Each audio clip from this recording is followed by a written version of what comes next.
आज आम्ही कोतुळा चाललो आहे कारण की प्रगतीला सुट्ट्या लागल्या आहेत आणि तिला तिच्या मावशीकडे जायचं आहे. त्यासाठी आम्ही तिला सोडवायला चाललो आहे. मस्त घाटातला रस्ता आहे आणि खूप सुंदर असं वातावरण आहे. तर ऊन जरी असलं तरी खूप छान बघायला पण वाटतं आहे आणि पावसाळ्यात तर इथलं वातावरण अप्रतिम असतं.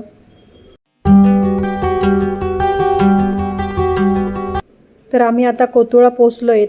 तर स्वातीताईचं घर आहे आणि इकडे किराणा दुकान पण आहे. तर छान आणि मस्त असं किराणा दुकान आहे. ही माझी बहीण आहे स्वातीताई आणि तिचे सासरे आहेत नाना बाबा. त्यानंतर आम्ही फ्रेश झालो आणि मस्त गरमागरम जेवणाचा आस्वाद घेतला. तर जेवणामध्ये स्वातीताईने मस्त गरम गरम पुरणाची पोळी आणि आंबारस केला होता. तर मला सर्व शूट करायला जमलं नाही. त्यानंतर मुलांनी मस्त स्विमिंग पूलमध्ये पाण्याचा आनंद घेतला. तर खूप एन्जॉय केला मुलांनी पाण्यामध्ये.